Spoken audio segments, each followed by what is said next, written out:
one of these things.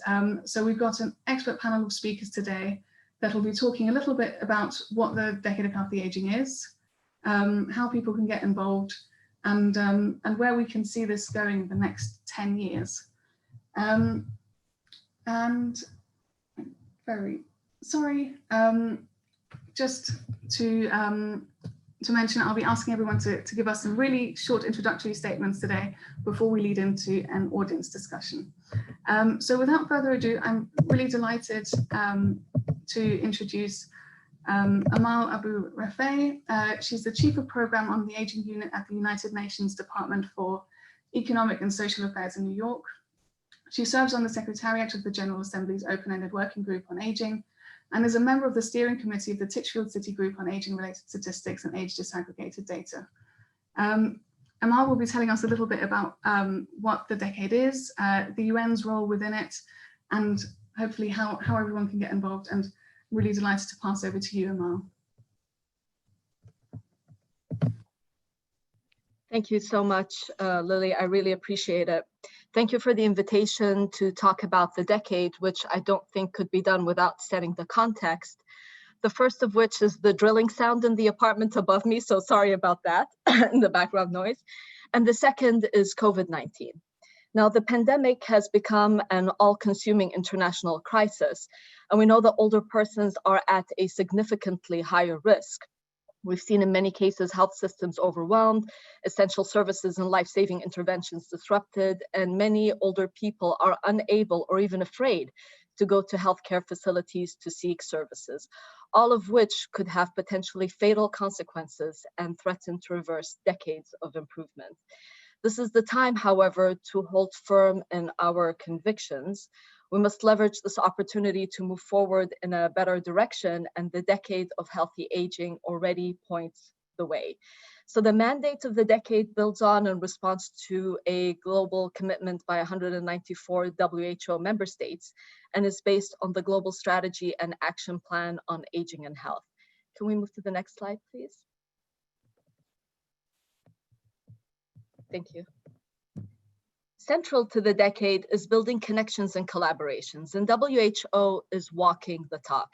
In fact, today's slides were prepared for me by my colleagues at WHO, Alana and Mary, the focal points of the decade secretariat.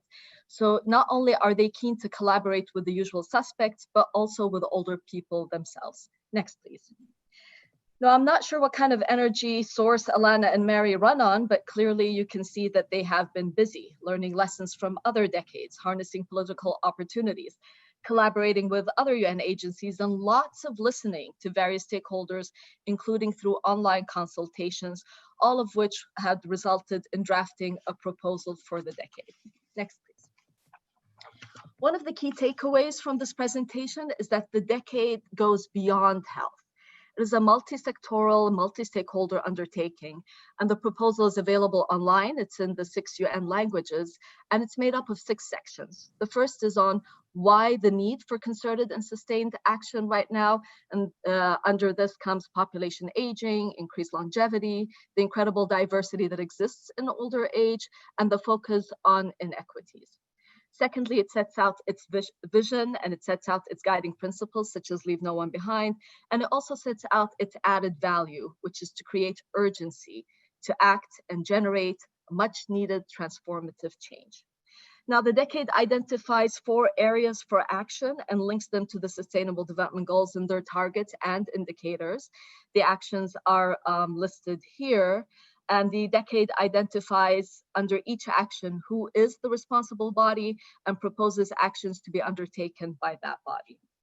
The decade also elaborates on partnerships for change. It proposes the establishment of an online platform to connect and convene the stakeholders who promote those 4 action areas. And yesterday, we got to see the first demo of the platform. Let me tell you, it's pretty awesome, and it's being designed by people who also designed for NASA.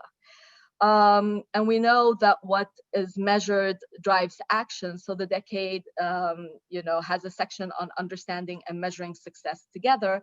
And in it, it also lists indicators by processes and outcomes. And finally, the key feature of any proposal is making it work. Next, please. So now that we know what the decade is, the question remains, where is it? So on February 7th, the World Health Assembly, where 40 delegates spoke out representing 130 member states, as did 11 non-state actors, the executive board adopted a decision to do two things: endorse a proposal for the decade and request Dr. Tedros, who's the Director General of WHO, to transmit the decision to the UN Secretary General here in New York for consideration by the General Assembly. Next, please. Now, the May regular session was entirely dedicated to a new resolution on COVID-19. A resolution, as you can see here, has several references to older persons. So as we speak today, the decade proposal is currently under silence procedure in Geneva, negotiated by member states. And we're looking forward to hear news any day now about its formal endorsement. Next, please. Now, one of the questions that I was asked to address by the organizers is, how could stakeholders drive the decade forward? Well, first of all, advocate. We know that once the proposal is endorsed in Geneva, it will come to New York. And we hope that a number of member states would table that proposal in a resolution to be submitted most likely under the General Assembly's agenda item, Global Health and Foreign Policy. So any advocacy work that civil society can do with member states to support the adoption of this resolution at the UN would make a big difference. This will change it from being a decade of healthy aging into being a UN decade of healthy aging. Next, please. Secondly, WHO plans to listen to diverse voices. They want to expand beyond key stakeholders and bring older people's voices and their lives and their lived realities and perspectives to the heart of the decade. They plan on enabling engagement of older people, their family members, their caregivers, and their communities. And as the decade rolls out, WHO will issue guidelines and practical toolkits, all of which we hope and look forward to be posted on the platform that we anticipate will be launched on the United Nations International Day of Older Persons, which is October 1st later this year. For civil society and private sector engagement, WHO will also leverage its existing partnerships and networks, as well as with those with the UN agencies and other key multi-stakeholder groups, such as the Universal Healthcare 2030 and the NCD Alliance. And from our end at DESA, we look forward to continue to collaborate very closely with them. And I hope, next slide, please, that this short presentation sort of helps set the scene for today's discussion that we're very much looking forward to engaging with. Thank you so much, Lilly, back to you. Thanks so much, Amal, and I think a really good overview of what's hopefully going to be a really promising decade towards healthy aging. And I think you highlighted just how sort of important the current context is making it, where we're seeing that COVID is affecting countries across the world, but older people really hardest. And I think it's shown gaps in our healthcare system so far in really making sure that we're not just living longer, but also healthier. So that's really a great introduction to the decade. And I'll pass straight on to our next speaker, who's Dr. Jane Barracks.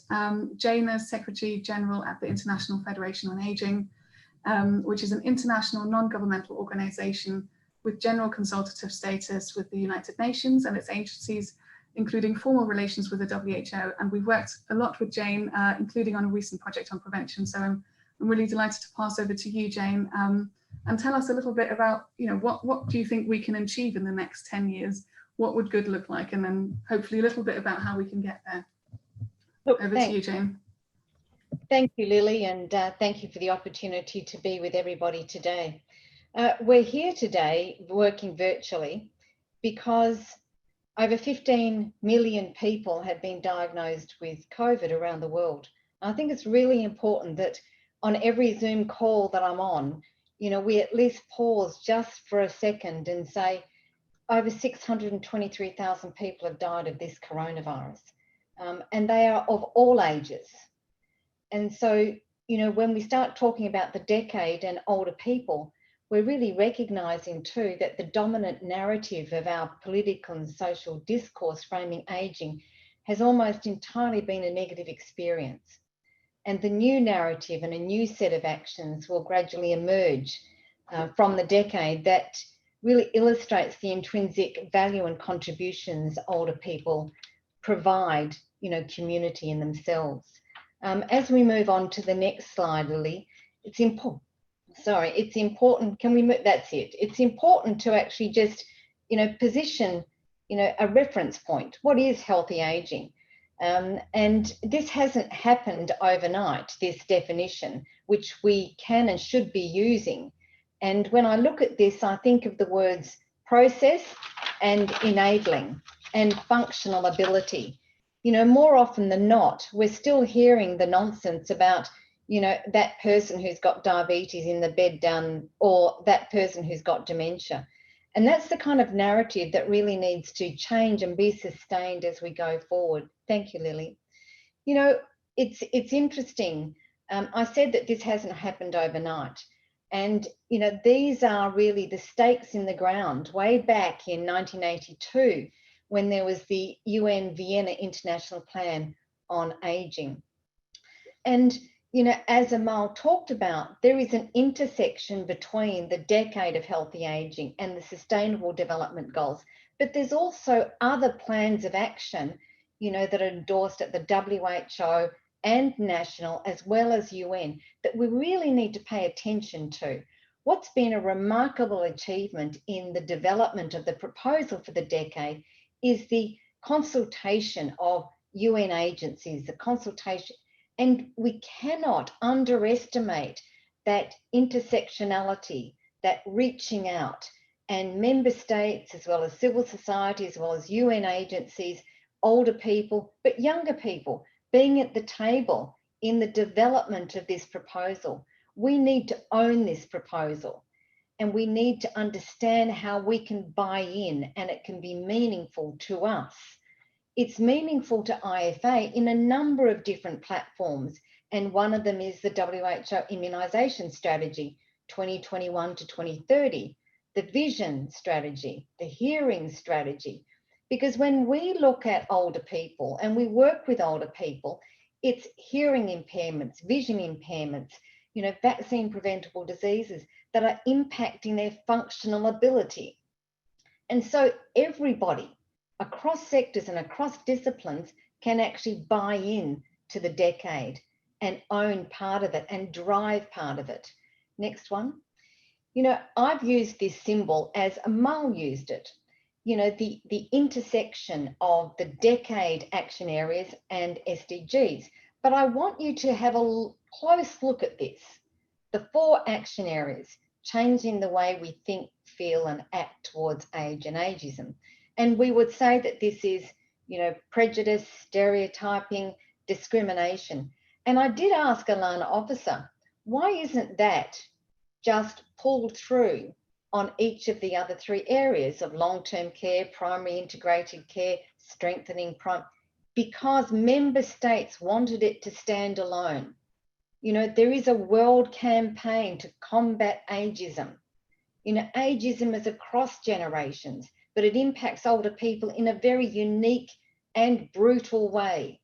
So we need to pay particular attention to why these action areas have been pulled out. You know, long-term care, COVID, primary health care, COVID, age-friendly environments, COVID. So COVID has exposed and highlighted the importance of each of those 4 areas and the intersection with the SDGs. Thank you. Great, thank you. You know, I also want to just bring into play the strategic priorities of WHO, and there they are there. But what overlays them for IFA and what should be of critical importance to everybody on this call is how we perceive these. Thank you. You know, when we think about older people, what are the preventive actions? Secondly, how do we help to enable the environment where there is access to services? And thirdly, equity. Once upon a time, I used to look at active aging through the lens of gender and culture. You know, and now we need to really pay attention to equity, gender, culture, prevention, access, because these three actions within the context of the decade and SDG and all of the other frameworks actually provide the rubric cube that we need to own and to drive. Thank you. And there's two examples I just want to give to you. Did you know that somebody with chronic obstructive airways disease, pulmonary disease, has a 1.3 to 13 times possibility of being hospitalized with influenza? So the notion that older people are a separate part of the community actually has to change, because older people also increasingly have complex chronic comorbidities. So the partnership with the NCD Alliance, as well as the hearing and vision industry disciplines, are critical to driving the applications and narrative for the decade. And finally, that's it. This is an incredible slide, because one of IFA's key events was around cognitive reserve. And one of the principal investigators of the FINGER study said, the cure for dementia is prevention. And we know that there are lifestyle decisions and actions that actually are preventative in reducing and minimizing cognitive decline. This is part of the application of our knowledge and evidence in changing the narrative and being part of the decade. So when IFA thinks about the decade, it's multifaceted, it's multisectorial, it's multidisciplined, but it pulls through this fundamental framework of enabling an older person to do what they value. How do we create that environment? And it's political, social, emotional, psychological, physical, all connected. Thank you. All right, and that's my end of my 5 minutes, and I look forward to this discussion. And once again, Lilly, thank you to the ILC and the supporters of this event. Thank you so much, Jane. And I think some really, really good points and honing in why this is so important and why we need lots of people coming together to make it happen. I'm going to pass over to James Appleby now, who is Chief Executive Officer of the Gerontological Society of America. Just before I do though, a quick reminder, we have had some questions through already, but do use the Q&A function throughout for any questions you have for our panelists. And do remember to also post your comments on social media, and you'll see the hashtag and handle in the bottom of the screen. So I'm going to pass over to James Appleby. James, as mentioned, is the Chief Executive of GSA, which is the US's largest interdisciplinary organization devoted to research, education and practice in the field of aging. And while we haven't met directly before this call, we've worked a lot with your colleagues at GSA, and I'm really delighted to pass over to you now to share your thoughts, James. Thank you. It's a delight to be here, and I appreciate you convening this this webinar at this time. There's so much happening in the world, and this sort of dialogue is essential. GSA, for those of you who aren't familiar with it, is the professional membership organization, individuals, the individual experts in aging. GSA is an international organization with more than 5,000 members across all disciplines that do focus on research, clinical practice, and gerontological education as well, with a life course perspective, which is extremely important in the age of COVID-19. While the press and the general public seems to think this is just about older adults, all generations are involved, so it is indeed a life course issue. As we think about this conversation today, I think it's very important to think about how COVID-19 intersects with the decade of healthy aging, but even backing up from that, how important it is that WHO has declared the decade of healthy aging. As you're all quite aware, WHO has more than 70-year history of work primarily, initially, having to do with infectious disease, having to do with prevention of infectious disease, and has made enormous contributions to the health literally of billions of individuals around the world. it wasn't though until about 2012 that member states really started to focus in on non-communicable diseases, right? Thinking about the chronic diseases of aging. So that was just 2012 when they started to set goals around prevention of those diseases. And in fact, if you look at the milestones document that's on the WHO website, it ends in 2018 talking about major milestones. And I would suggest that I think it's time to put 2020 on there as a milestone, with WHO declaring 2020 to 2030 the decade of healthy aging. Now, it's truly a blessing that we're able to have this conversation. It's a function of enormous public health work done for generations to make sure people have clean water, that farmers are able to produce enough food, that medical technology is advancing so that we can prevent more diseases. And it's also a blessing that governments are recognizing that healthy aging is important to them. And the fact that this decade of healthy aging has relevance, that it's very important for our long-term success, that we figure out how to manage our longevity success. We've managed to improve longevity, and yet we've not figured out how to make the most of those gains by ensuring that the world's population can enjoy those years in a healthy state, and making sure that we're tapping into the human capital represented by that aging population.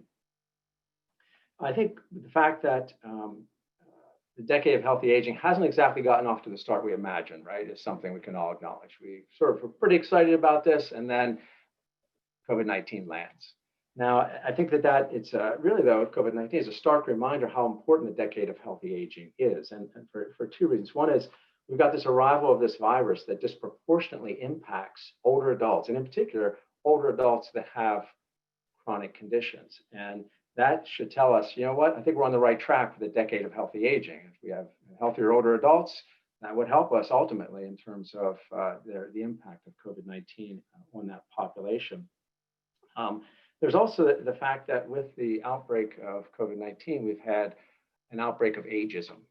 I think we've all seen it in the media. I think we've all sort of cringed at how so much of the COVID-19 story is being covered and somehow otherizing this older adult population as if they're the only ones affected.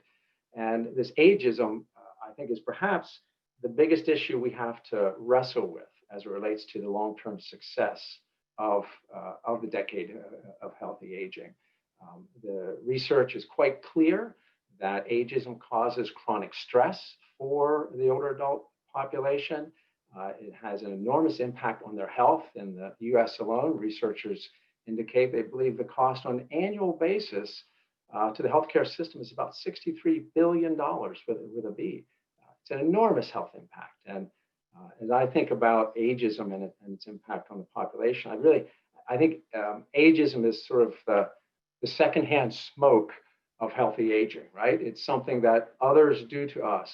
Their attitudes, others' behaviors impact aging adults and cause an actual health decline in those individuals that prevent them from being successful. So we've got to figure out, just as we figured out how to solve the issue of secondhand smoke, we've got to figure out how to solve this issue of ageism. It's what's holding us back.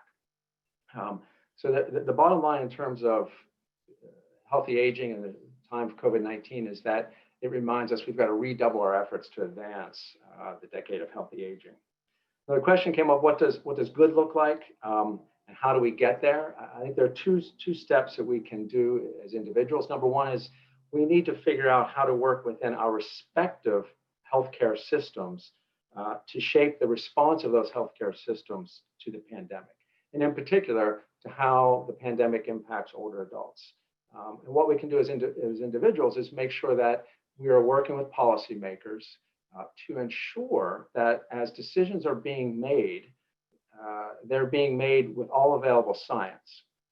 For example, early on in the pandemic, when resources were quite scarce, and still they are quite scarce in many countries, decisions were being made and allocations of resources based upon age alone.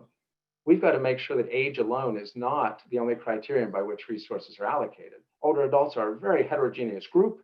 one 80-year-old is not like another 80-year-old. So making decisions in that manner is completely inappropriate. And that's something we can look out for and rally against inside our own healthcare systems. A place where we can all unite, I believe, is to address ageism.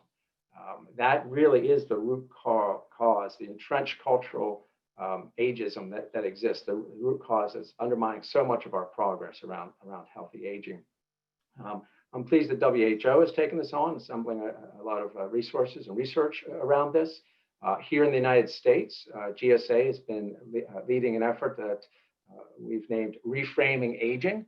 It's a long-term social change endeavor that is intended to change what we call the conventional wisdom around aging that the public holds, that aging is all about decline, disability, and death, and nothing else.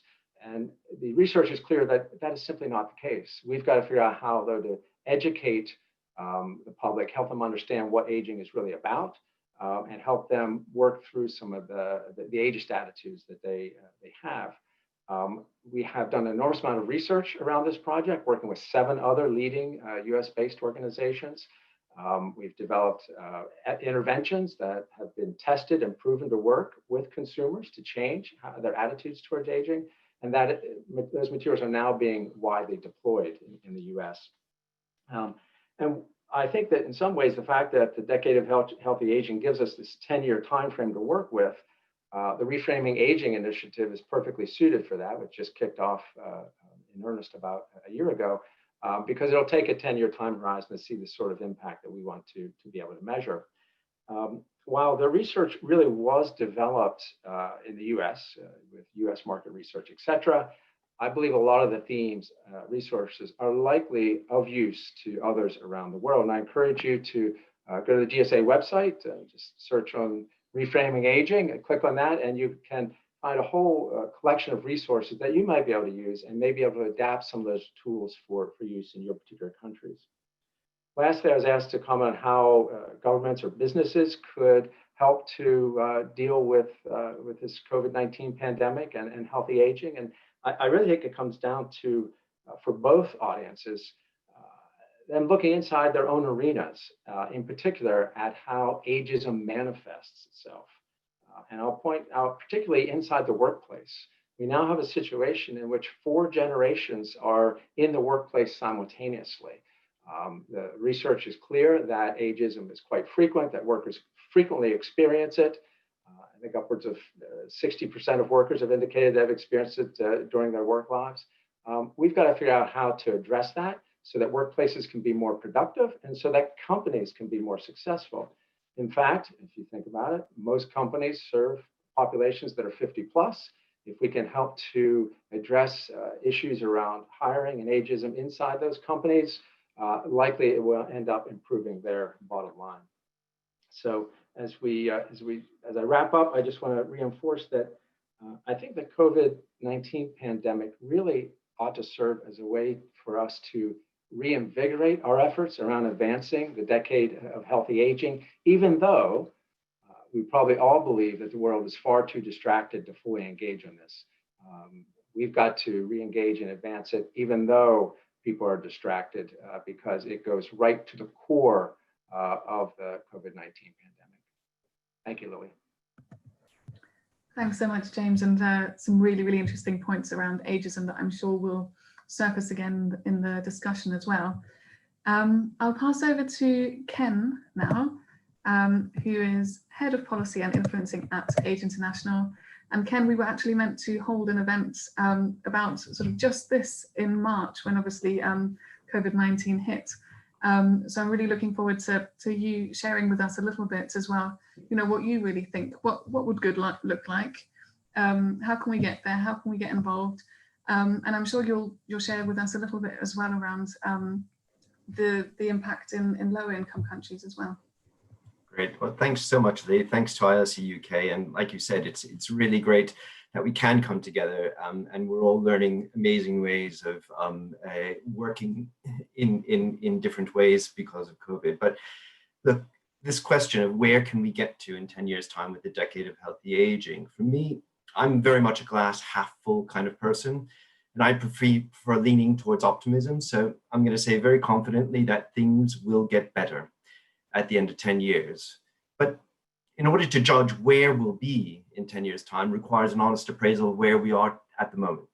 And I say this because outside of the circle of people that understand what the decade of healthy aging is trying to achieve, a very different understanding of what and who older people are and what aging is dominates policymaking in the wider world.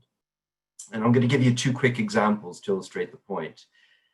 First is some media coverage that happened last week about a forecasting analysis for the Global Burden of Diseases study, which predicted population collapse in many countries by 2100. Now, I don't pretend to be qualified enough to understand or even to question the accuracy of the predictions. I have no doubt that they are true in terms of what we know at the moment and where countries are going demographically. But what was really disturbing to me was the way in which the researchers and the reporters covering this framed their understanding of what this actually meant for society. Simply put, there was a direct equation that population aging and getting older was bad for society. The overwhelming policy paradigm at large is that getting older is a problem to be solved, that being older is less good than being younger, that being older is, older people are less capable, that older people don't contribute, and by extension, that older people are less valuable to society. And the impact of this paradigm, as has already been mentioned by my fellow speakers, the impact of this paradigm was made brutally clear with COVID-19 and the multiple ways that older people were discriminated against and still are, and being allowed to die cruelly and unnecessarily. The second example comes from the well-respected Multidimensional Poverty Index. It comes from Oxford University. It's with the UNDP. And this is doing an excellent job at providing a more nuanced and holistic understanding of what poverty means. So moving beyond just income. And truly, it's an excellent project. It's an excellent study, except where older people are concerned, because they do not feature in the direct data gathering for the index. So let me give you an example. The questionnaires that their researchers use for gathering direct data on older adult women and adult men, it stops basically for adult women. They only gather data on women aged 15 to 49, and for adult men, it's aged 15 to 59. And to determine, I'm going to quote here, if a female adult or a male adult is undernourished. So if you don't fit within that age category, either you're not considered that you will be undernourished, or you're not considered that you're actually being considered an adult. That's worth noting. So for me, the decade is such an important initiative. It needs to be a rallying call, and it needs to draw a line in the sand against the invisibility of older people in this kind of international policy and practice. It has to clearly state that adults of all ages are worth counting and that their lives matter. And I have no doubt that the work of all the stakeholders involved will help really move us towards achieving that. But we still, as you can see, have a long way to go. The SDGs were already mentioned by Amal, by Jane, and this overlap between the decade of healthy aging with the last 10 years of the SDGs, what is being called the decade of delivery. I'm coining the phrase now, the decade of preparation, because in actual fact, I think that we're not going to, the SDGs are only going to get so far in delivering for older people, but will help prepare the ground where we can do more. And I think this is where the overlap is very helpful, because without the decade of healthy aging, I don't think that we would get nearly as far as we need to go with the decade of delivery with the SDGs. And this is particularly important where lower middle income countries are concerned, which is, of course, where the majority of older people live. We're seeing enormous changes in population structures, social dynamics, economic interactions between different age groups. And as James has already mentioned, there's a huge diversity of experience of what being older means, not just in every context. And it's helpful that the two dominant themes of that amongst many that are coming through the SDGs are inequality and leave no one behind. So one of the things is that hopefully the gains that we make from the decade of healthy aging, well, for me personally, that those gains will only be meaningful if they apply to people in all contexts. So we really have to think and where we are at the end of 10 years, not just by the big aggregate numbers, but actually, did we get there for those people who are furthest behind, who need the help the most? And I see potential for making these changes in 4 areas. First, we really, in the majority, where the majority of the world's older people live, we need to introduce basic minimum primary healthcare level services that meets the needs of older adults. It seems obvious, but in actual fact, there's very little gerontological expertise that exists, especially at the primary healthcare level. When you present yourself to medical clinics, if you're older, in so many places, you're turned away if you can even get there, saying, sorry, we don't have a pill for being older. So that's one thing that can happen. There's already an opportunity within the commitments, as Jane has pointed out, within the WHO.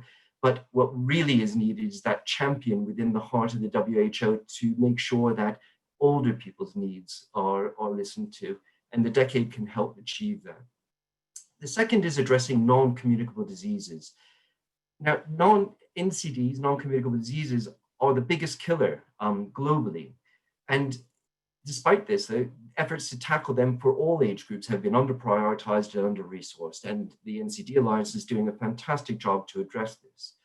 But there's another problem that exists within the NCDs, which is that the focus, despite the fact that the majority of NCD deaths happen in older age is not a part of the counting. It's not a part of the targets for NCDs. They don't consider that when the reduction of deaths are achieved, that those reduction of deaths should happen in people aged 70 and over.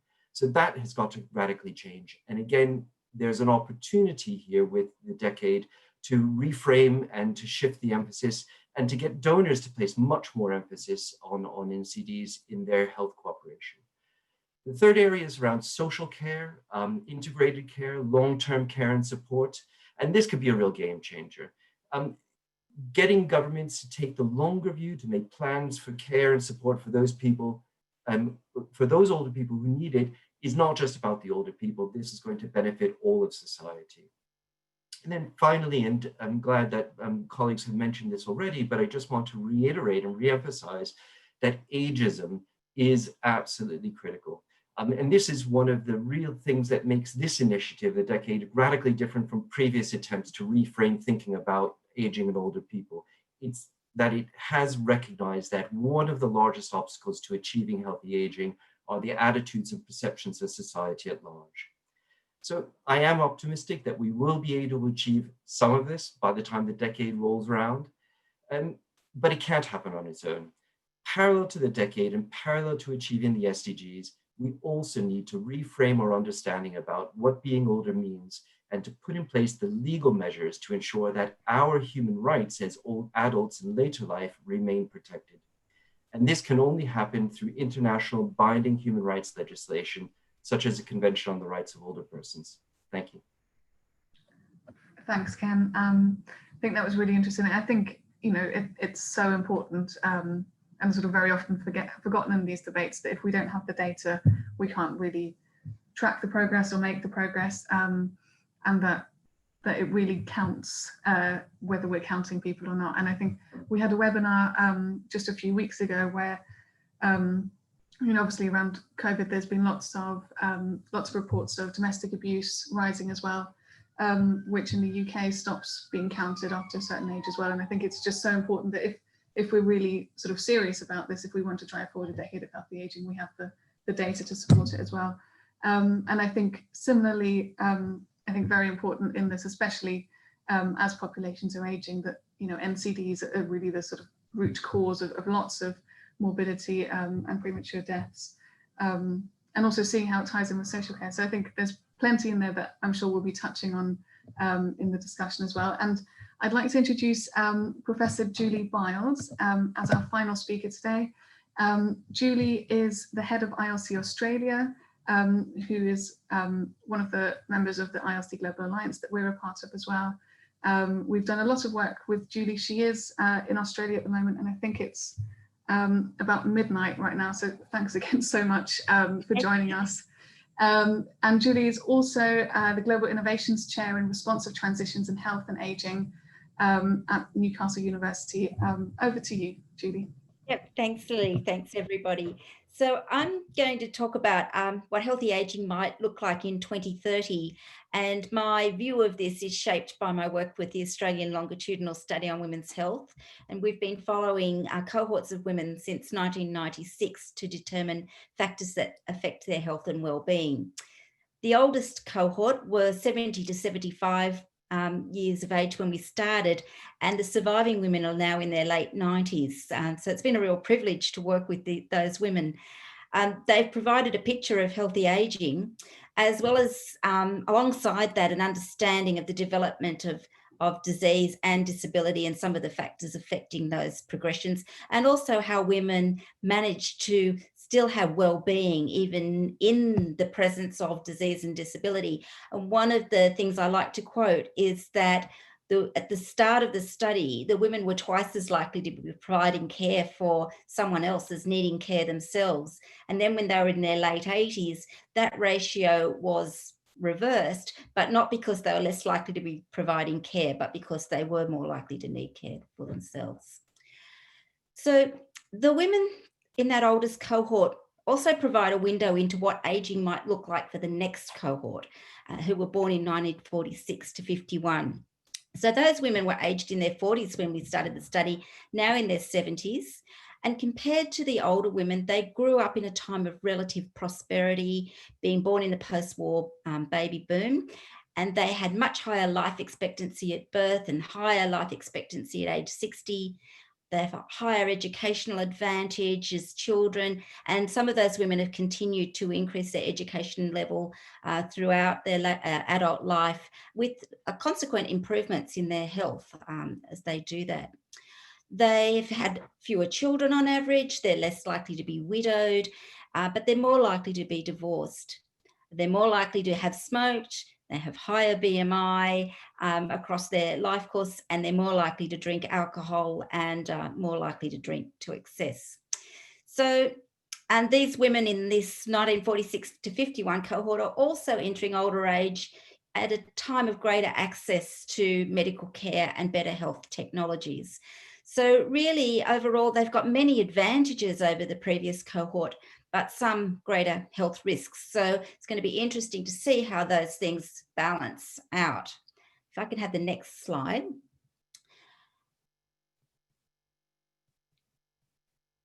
So the increase in risk is really nicely illustrated by the example of diabetes, which a few people have mentioned already.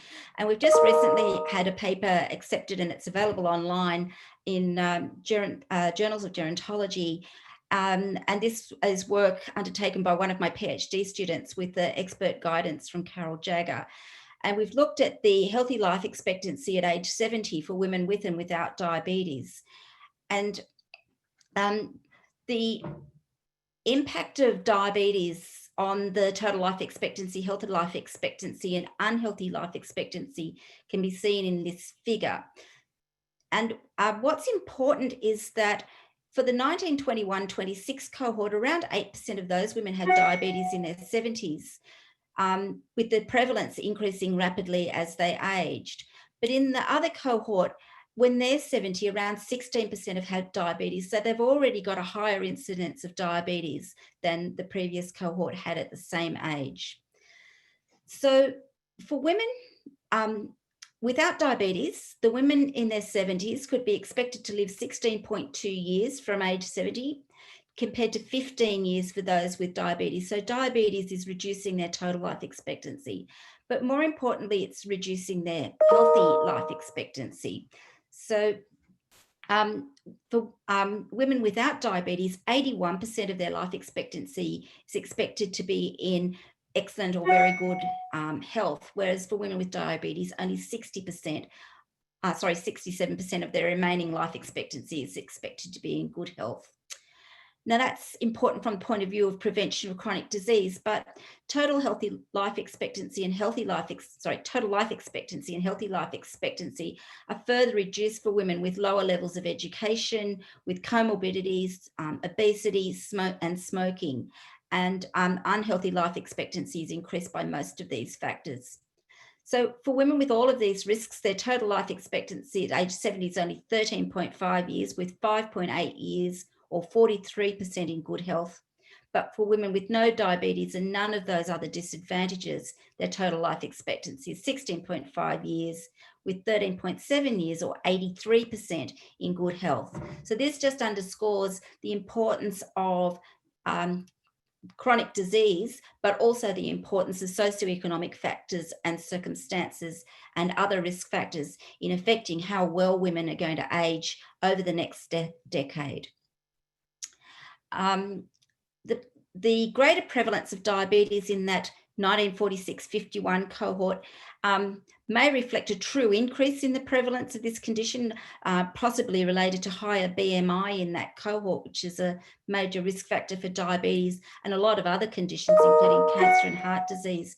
But it also may be a little bit of good news because it may be reflecting better detection and greater opportunities to manage this disease and prevent its progression.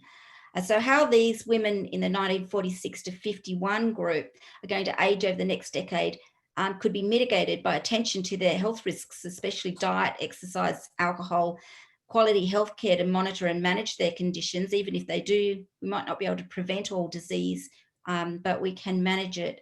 An investment in health literacy and skills in managing their own well-being help, and something I'm starting to feel really strongly about is being able to help people to envisage their own aging and to predict their needs and to proactively plan for later life. Because we talk about ageism, but we have internalized ageism as well, which is sometimes an enemy to aging well. So while the women may already have developed a condition like diabetes, and they may have many other comorbidities, because you don't just get one disease, you get many, there's still a large window of opportunity to promote their health and prevent the onset of disability and to help these women have well-being. Next slide. So how they age over the next decade is going to also be substantially influenced by what's happened already in their earlier years. So whilst it's very important to optimise the health opportunities for women in their 70s and women in their 60s and women in their 50s, we also need to look at what's happening with the generations coming behind. And in our study, we've got another 2 generations of women who we're following. And I think if we're going to be thinking about a decade of healthy aging, we shouldn't just be focusing on people at the other end of life, but also thinking about the lessons we can give to these younger people. Because what we know about these younger women is they, good news, they tend to smoke less, but the bad news is their BMI is heavier. We're also finding these younger women are much more stressed and they have higher levels of psychological distress. And these are likely to play out as chronic disease as they age. So I think we need to do a lot for the generations coming along.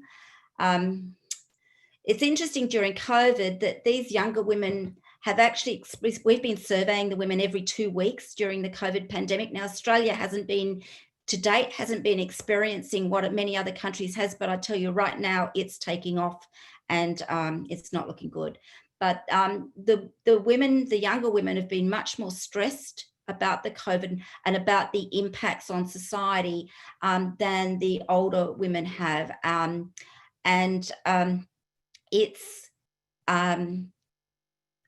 That's been a really quite a profound thing that we're seeing. The older women tend to be a bit more resourceful and resilient, and the younger women are very, very distressed and affected by it.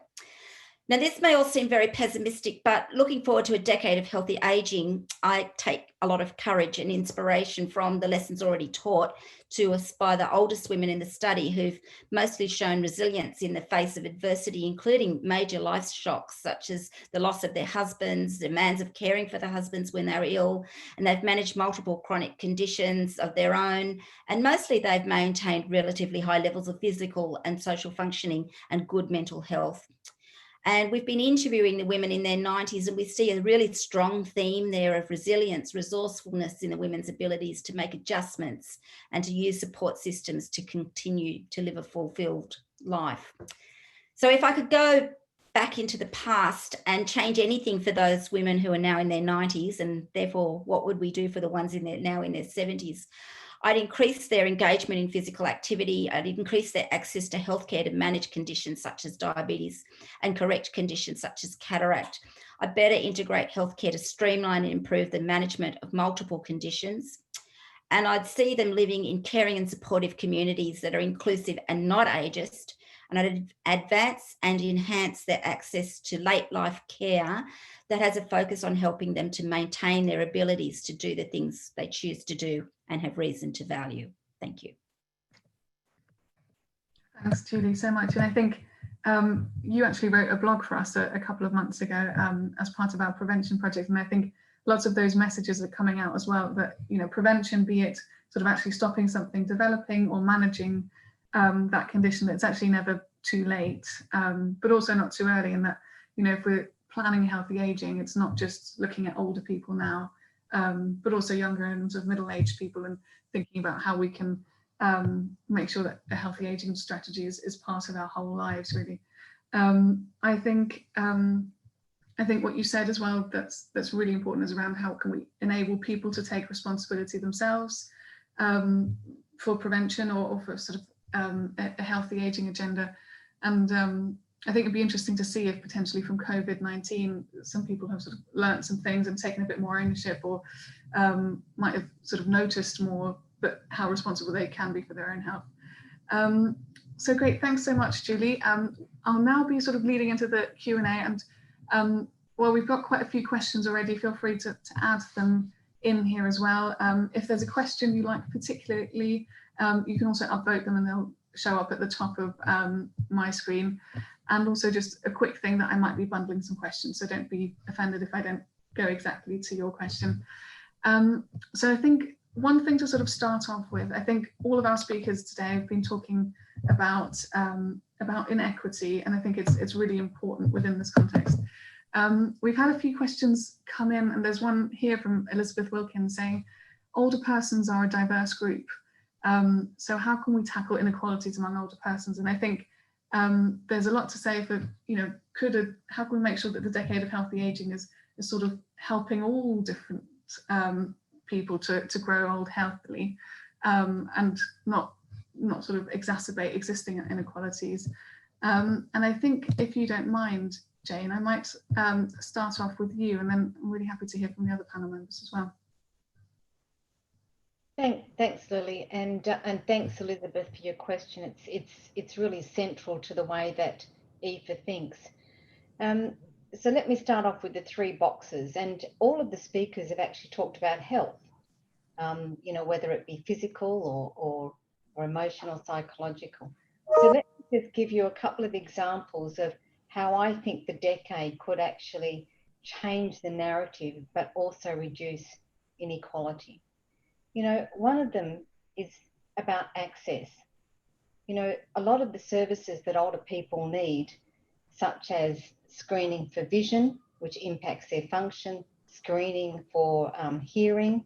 You know, if there are vision impairments and hearing impairments, there's a greater likelihood of cognitive impairment. And so if access to services was made wider with changes in the cost, but also gateways so that people with mobility issues could get to the services, then that would immediately provide them with, you know, the opportunity to be more functional, and therein reduce the inequity which is being experienced. I think the other thing we need to look at, Lily, is that many people are born into inequalities and inequities. So affordable housing is another good example. Another example is the global network of age-friendly cities and communities. You know, there's remarkable work, which is one of the 4 action areas.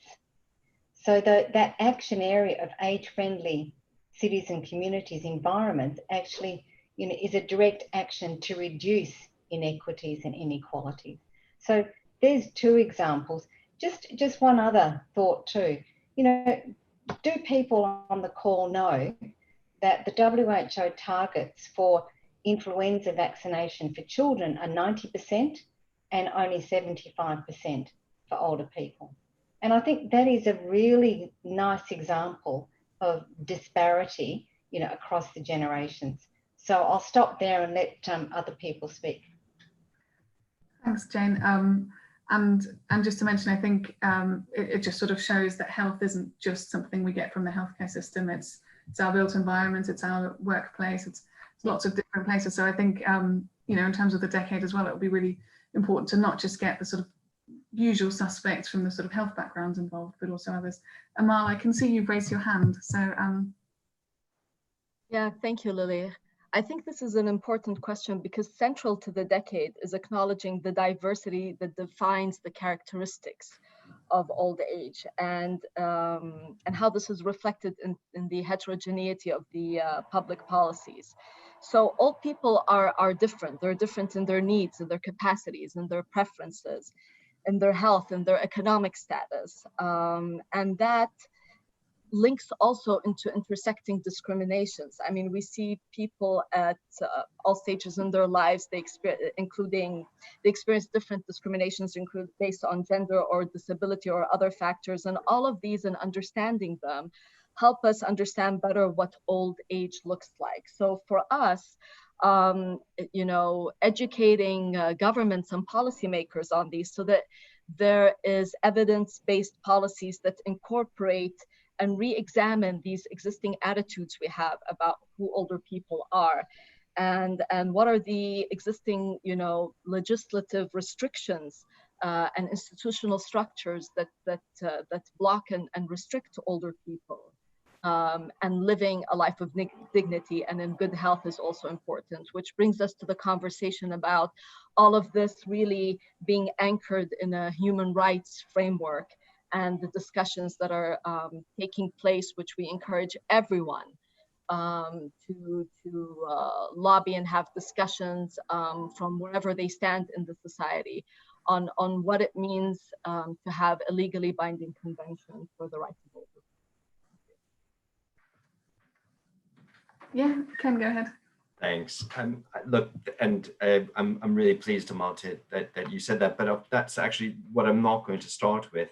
One of the things that has become so obvious and so helpful and for all of us around COVID-19 is the importance of social protection for helping everyone in society actually at a moment. And one of the key ways of making sure that you can get and treat people equally and give everyone the support they need is to make sure that there are two things in place in every country. One is that there are adequate social protection floors that provide everyone with that minimum level of support. And the second is that there's universal health coverage.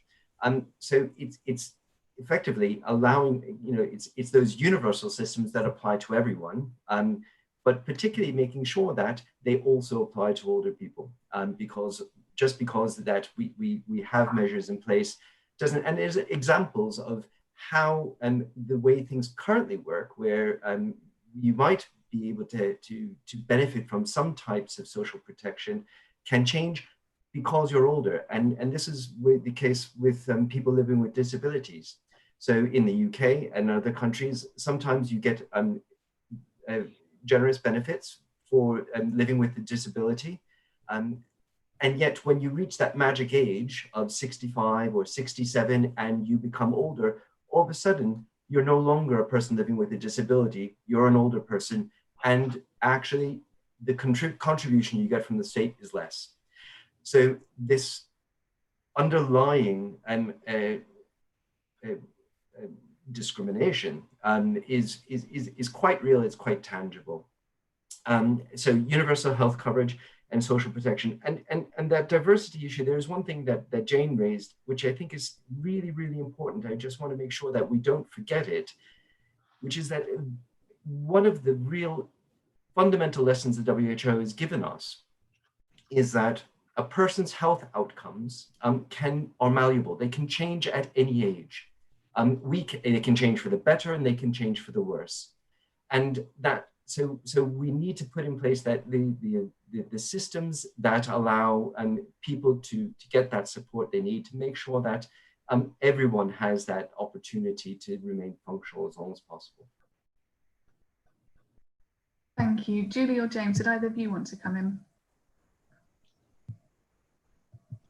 I just comment that this issue of inequality is certainly, it's not just about older adults, it's across all the generations. And I think in some ways we have a situation in which younger age cohorts really just younger versions of their older selves. They somehow think that the older adults exist in some separate sphere.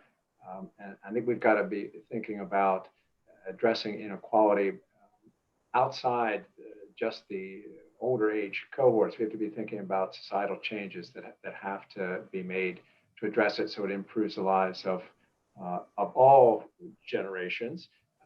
And I think much the way younger generations are learning that maybe social isolation just isn't about older cohorts. They're finding out, oh yeah, I think social isolation affects my health as well. I think maybe we can begin to make the case that we've got to be thinking about solving inequality issues with older adults by getting all generations involved with addressing the issue. Yeah, sorry. Go ahead, Julie.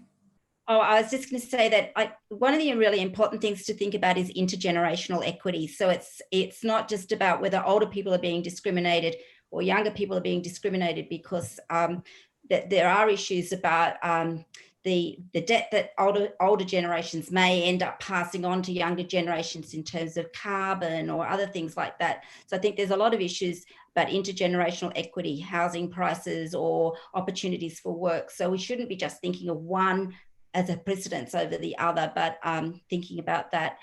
And then, yes, the horizontal inequity is probably it's the foundation of the inequity that we get in older age, is the inequity from birth and across life, across in societies.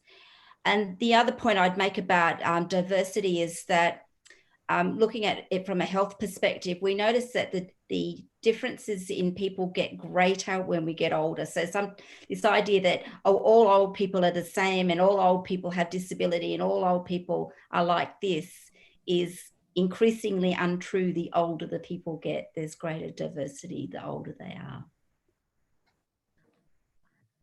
Thanks, Julie. And I think the sort of question around intergenerational relations, and also understanding that you're not removed from your sort of younger to older to sort of different self, that actually you are one person moving through your life course. And we've had a few questions come in around how can you tackle some of that innate ageism that we all seem to have a little bit, where we think of aging as maybe something we're scared of as well, that's sort of linked to decline. Do any of you have some ideas?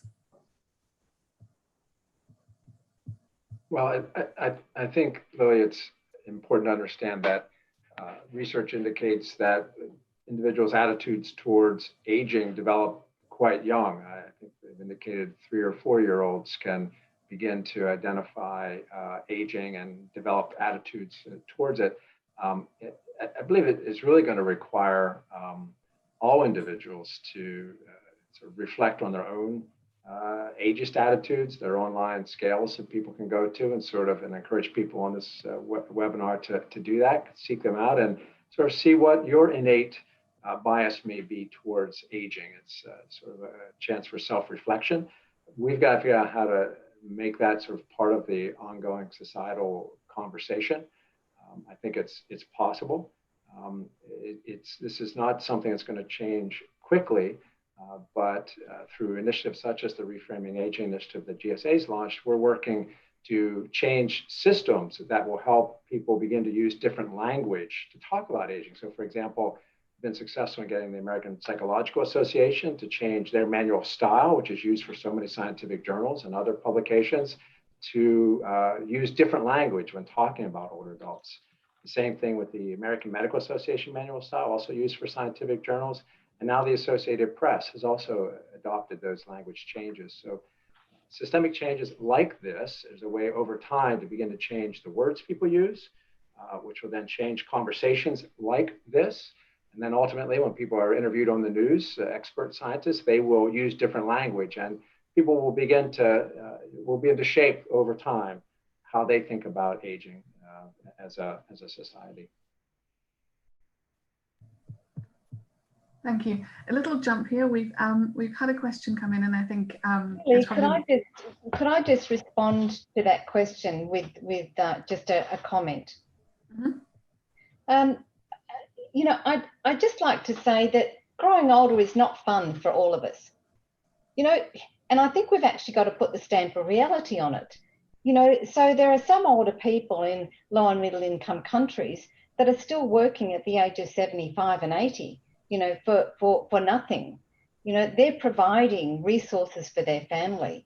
You know, many older people, as Julie has indicated, have one or two or more chronic comorbidities. They may not be able to access any treatment. They may not have any medication. You know, someone may not be able to get their hearing checked, and in effect, they are isolated from the world. So I think we've actually got to, while we're reframing and talking about a narrative, really be realistic. You know, that, you know, when we grow older, there's a big chance of dying. And, you know, that's the frame also. You know, you grow older, more chance of dying, not more chance of your friends dying, of being left, the one person left in your whole family, just. So it's really about understanding how the environment that older people grow into, you know, is as supportive and enabling as what it can be, versus, well, you know, we need to change things so that older people think differently. Yes, but also we have a responsibility of creating this environment. And I think it's really an important balanced conversation that we need to be having.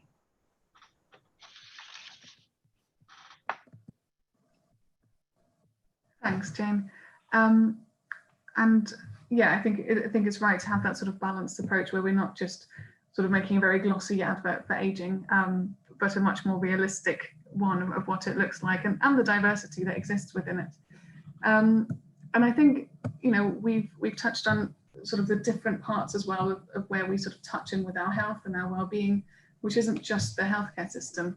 And, you know, if in an ideal world, I'd quite like to ask all of you, you know, who would one of the people be you'd like to tell about the decade of healthy aging who doesn't know at the moment? Is it a financial services company, a big HR company? You know, who needs to know about this, who might not be involved, and who could really leverage some change?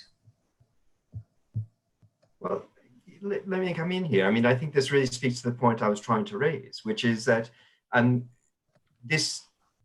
us coming together is to have this discussion is hugely important. But we have to be mindful of not just who's in the room and who's on the list of participants, but who isn't.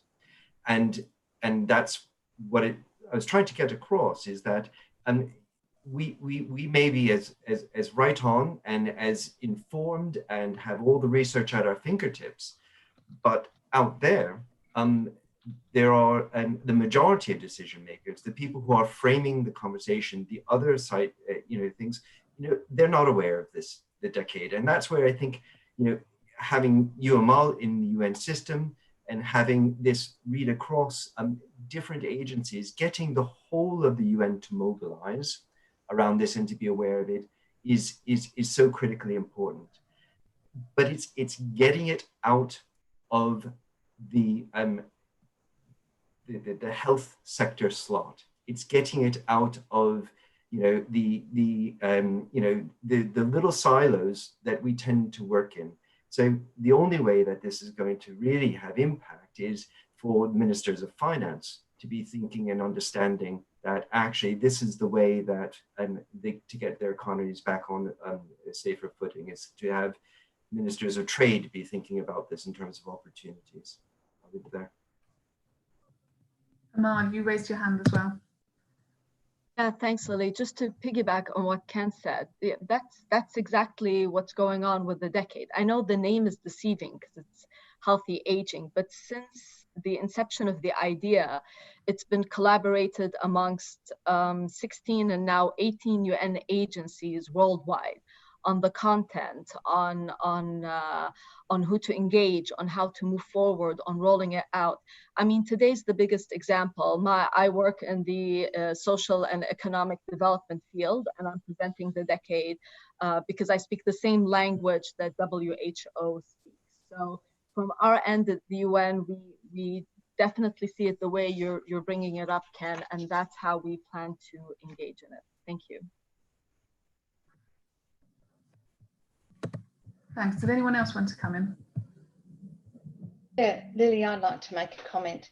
I think what's happened in terms of across agencies is unique, phenomenal, remarkable. But that's not where the action's going to happen. You know, it's going to happen on the ground, and it needs a multi-sectorial, multidiscipline approach. But not only an approach, people, agencies, whether it's industry, whether it's NGOs, whether it's, they need to see themselves in the decade. They need to see that what they do is going to help drive change across the generations. You know, when it's launched, you know, someone in their 40s won't be referred to as older age, or someone in their 50s. That will change.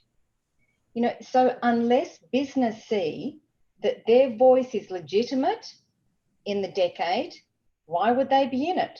What's the incentive? And that's where work on the ground, civil society, driving agendas through partnerships are going to be critical.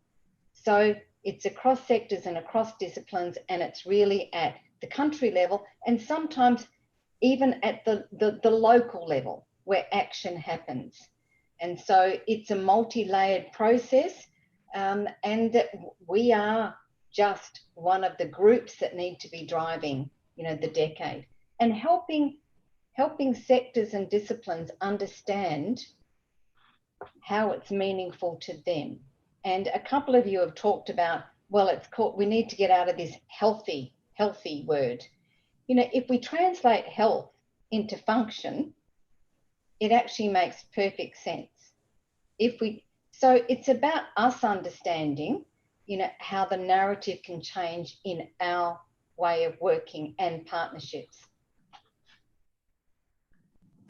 Thanks, Jane. I'm a bit conscious of time. I think we have about 10 minutes left for questions. So I'll do a quick jump to sort of very different question, but I think that's very relevant in this context. Asking about, you know, what's the role of technology in the decade? And I think we might have learned quite a lot in COVID that took a while beforehand. But what do you think it can do, and what are the limitations as well?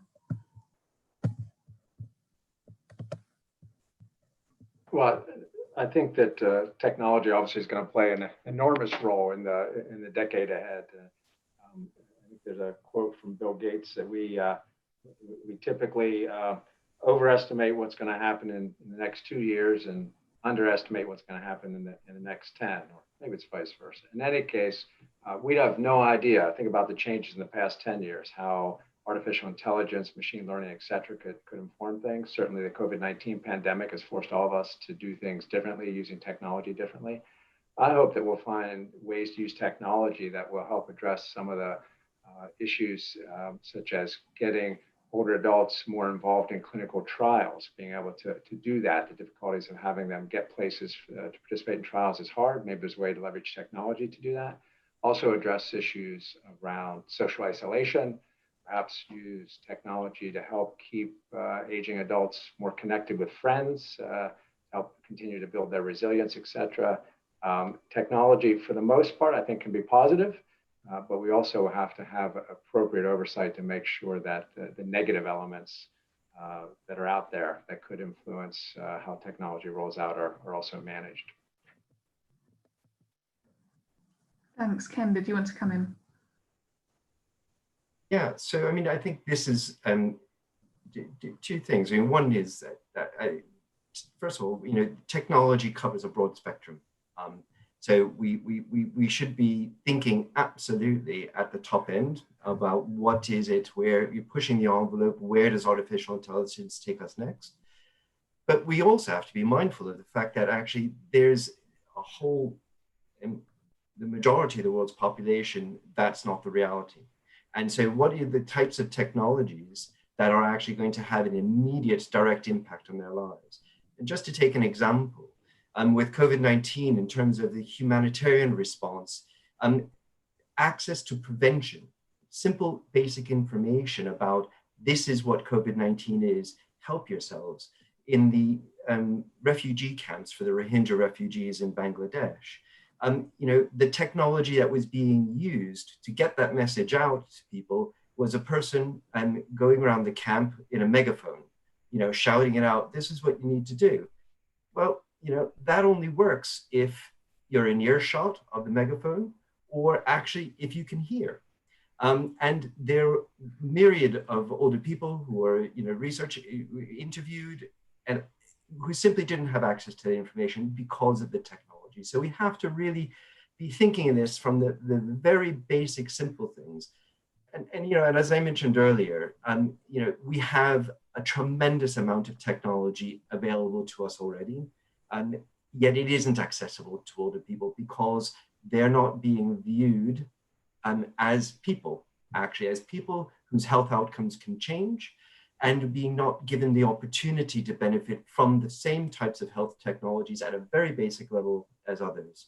And I'm going to open the door to Jane to come in on the question of vaccines, because I think this is also one of the things that we really have to look out for, is as the technologies around vaccines develops, where do older people feature within that? Oh, look, Ken and everyone, technology is an enabler. And it will change from location to location. Margaret Gillis has just made a note about don't forget about telehealth and the advances, and I think that she makes an excellent point, digital divide as well as on the lines of access and equity.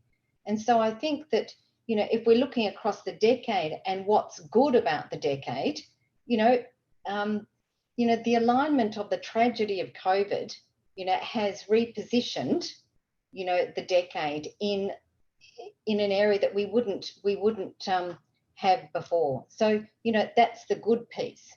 The not so good piece is that, we really have to, disconnect, the conversation of what's gone wrong to how can we pivot to what is required to create this environment. In terms of vaccines, we should be concerned that older people, the uptake rate of adult vaccination is poor around the world now for the basics that we have. So where are older people going to be in the queue for the COVID vaccine? So they're the kinds of things that we need to be thinking about now. But technology, it's a basic enabler from the megaphone, to the iPhone. Thanks, Jane. And I'm going to quickly jump over to you, Julie, because in your presentation, you highlighted sort of the role of, just physical activity, which is sort of a very, very low denominator, and how good that can be. And I think sometimes in sort of big P policy, we often focus on sort of the newest tech development. How can we get some of those sort of softer messages out of actually just be a good idea to exercise, or other? Yeah, well, before we leave technology, I'd say one thing about two things about technology. I mean, one's already sort of been touched on, and that's the issue of equity and access and the digital divide, and not leaving older people on the other side of that, and not assuming that because they're older they can't use such things. But really, when we're talking about technology, we have to realize that we also need to design the human interface between whatever the technology is and the person who's using it. And sometimes we forget about that. We think, oh, we've got the gadget, but we need to know who's going to use it and how they're going to use it, and we forget that component. So exercise, yeah, I mean, it's you don't need a lot of technology to do it, but sometimes there may be quite a lot of barriers, whether they be physical, psychological, social, matter of safety. So, you know, this is where I think environments come in quite a lot in terms of built environments, neighborhood environments, walkability, those sorts of issues are going to make a big difference to how much exercise people can get. But technology can help as well, perhaps by bringing programs into the home and helping people to sort of run through modules and that sort of thing that they might do together, or telehealth approaches to helping people to mobilize and do strength and balance training.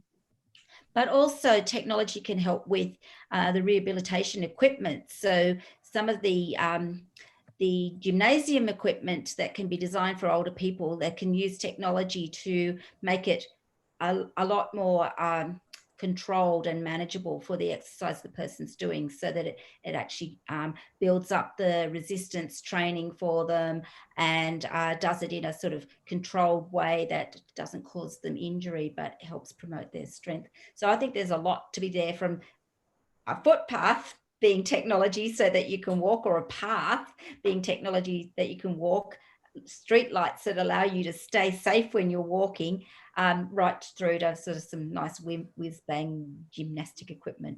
Yeah. And Julie, you know, what you were just talking about there in some ways is an age-friendly environment. Yeah. You know, good lighting, and that's across the generations, you know, which speaks to the whole issue of aging, you know, the life course approach to aging.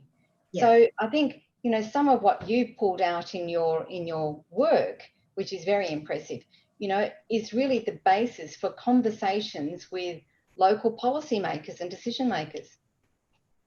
Definitely. Lilly, if I could step in just to agree with with my fellow panelists on the digital divide when it comes to technology access, and specifically with James when he raised the ethical considerations, and we've discussed that quite a bit at the open-ended working group. But also to flag to everyone, and I think many of you know that the World Summit on the Information Society Forum that's taking place this year right now has a dedicated special track on older persons and ICTs. And actually that's with big thanks to the efforts of AARP to ensure its inclusion. So this is the first time this takes place. We're going to be organizing an event on August 11, and I'll be happy to share it with you, Lilly, for dissemination. And one of the panelists will speak to older persons, ICTs, and the decade in that event. Thank you. Thanks, Amal, and feel free also to use the chat to send through the link to everyone. And I'm really sorry, but we are sort of coming up to time, so I'm going to sort of try and really quickly wrap up what I think has been quite a diverse discussion. I think we've heard that COVID-19 hasn't been the ideal time to start a decade of healthy aging, but it's shown quite how important it is. I think it's shown us that we need lots of people involved. It's not just health systems. It's the whole built environment and everyone who comes together, and that, you know, the decade of healthy aging isn't going to look the same for everyone, so not for every age group and not for everyone within that age group. And it's really about sort of making the case for where people sit within it and enabling people to take control themselves. I've got one final question, which I'd quite like to give to Amal to finish off, which is from Betsy Worley, saying that, you know, what have you learned from previous decades? And maybe just a quick 1 minute of, you know, based on that experience, what do you think are the sort of 3 things to look out for with this one to make sure it's a success? Yeah, thank you, Lilly, and thank Betsy. That's really an excellent question. What we've learned so far is on the processes in preparing for the decade and setting it up. And one of the major things that we've picked up is that it has to be built on a human rights approach. It has to be built on multi-stakeholder and multi-sectoral engagement. And it has to, like Jane said, have a sense of ownership, make it a win-win for everybody, and align it with everyone's mandate so it's relevant to them and so that they want to engage in it. And moving forward, we're going to hold connection series I don't know if WHO plans to open them up or if it will just remain within the UN system, but one of those topics will be looking more in depth in terms of rolling out the decade and implementing it more in detail in that regard from what we've learned from previous decades. Thank you. Thanks, Amal, and to all of our speakers today, who I think have brought in some really rich comments from all sides. I think we could easily go on for another hour or so. And if you've submitted a question that's still burning that we haven't got to, then do feel free to email us as well, and I can pass it on to some of our speakers today. So a big thanks to all our speakers, a big thanks to Pfizer for making this possible. As I mentioned, we also have a partners program. So if you'd be interested in finding out a little bit more, then feel free to email my colleague, Red Visley, and his email address is here at the bottom of the screen, and it's also on our website. We are actually, so this is our final weekly webinar for a little while. We've got a 2 to 3 week summer break to prepare for some really exciting content coming up. Coming up sort of from August and September, we'll be launching the second phase of our Prevention in an Aging World program, where we'll be looking at how, and I think some of these themes came up today, how we can deliver on our recommendations we set out there to make sure that we're democratizing access to preventative interventions and inspiring and engaging people around those, and how we can effectively utilize technology. So it's an enabler and helps us along the way. We'll also be launching a new project very soon, which will be identifying the challenges in an aging workforce, and start a global competition on identifying some solutions. So do stay tuned for that. That will be launching that virtually on the 20th of August, and we'll be sending invites around shortly, together with Professor Andrew Scott, who'll be presenting his new book there. And we also have our Future of Aging conference coming up, which is really looking into some of the intergenerational questions we were looking at today, and how we can make sure that everything from policy to practice works for both today's as well as tomorrow's older people. Some of the speakers are up here, and we will probably be holding the conference virtually, but it is fixed for the 3rd of December, so do feel free to check that out. And that's sort of all that's left to say. Just thank you to everyone again, and thanks all for joining and submitting your questions.